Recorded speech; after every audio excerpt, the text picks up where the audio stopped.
क्या साइंस कभी ऐसी भी कोई चीज बना सकती है जिसकी मदद से आदमी दिखाई ही न दे?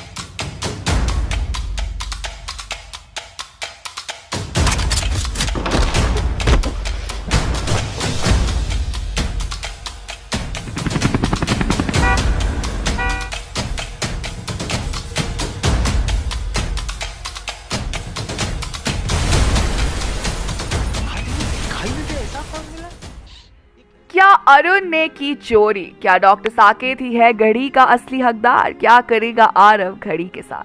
हेलो दोस्तों, मैं हूं स्प्रिया, मैं हूं आज के लिए आपकी होस्ट और दोस्त, और आज खबर लेकर आई हूं फिल्म मिस्टर इंडिया 2 के बारे में। अब तक आपने देखा कि कैसे रवि और अरुण उस इनविजिबल मैन को पकड़ने में कामयाब होते हैं। आरव अरुण को घड़ी वापस कर देता है, पर फिर हम देखते हैं कि आरव अपने घर पहुंचने पर अपनी जेब से एक घड़ी निकालता है, पर उसने तो घड़ी वापस कर दी थी अरुण को, तो फिर ये घड़ी वापस कैसे आई? अब आगे की कहानी। अरुण और रवि डिसाइड करते हैं कि वो अब इस घड़ी को एक सेफ जगह रखेंगे। रवि अरुण को कहता है कि उन्हें ये बैंक के लॉकर में रखवा देनी चाहिए।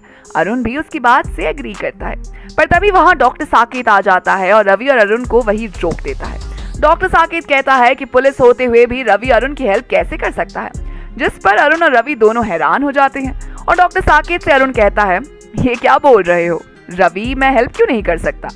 जिस पर डॉक्टर साकेत कहता है, क्योंकि तुम चोर हो। ये सुनकर रवि और अरुण दोनों हैरान हो जाते हैं। उन्हें समझ नहीं आता कि डॉक्टर साकेत आखिर कह क्या रहा है। तब साकेत बताता है कि उन्हें जो भी समझना है वो अब उनका वकील ही बताएगा। तब एक वकील की यूनिफॉर्म में पहने एक इंसान साकेत के पीछे से आता है और रवि को एक नोटिस पेपर देते हुए कहता है कि डॉक्टर साकेत ने उस पर FIR की है, डॉक्टर साकेत के लैब से घड़ी चुराने के जुर्म में।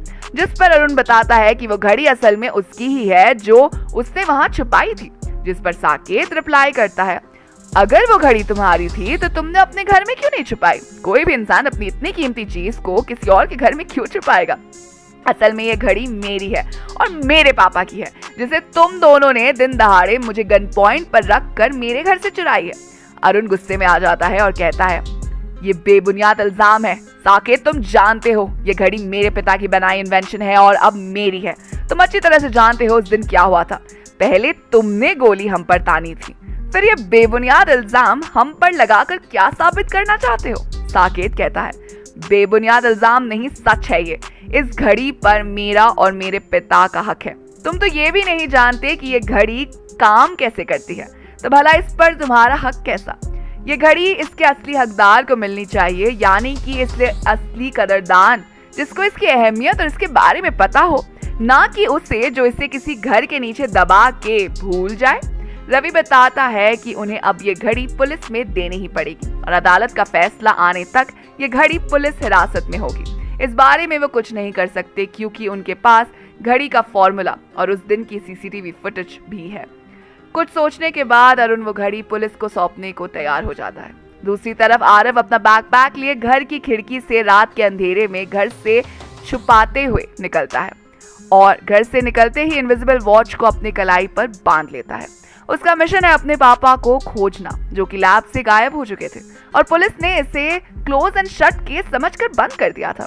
पर आरव को अपने पिता की गुमशुदगी का पता लगाना था और यही सोचकर वो घर से निकल जाता है। क्या ढूंढ पाएगा आरव अपने पिता को? क्या अरुण खो देगा घड़ी पर से अपना हक?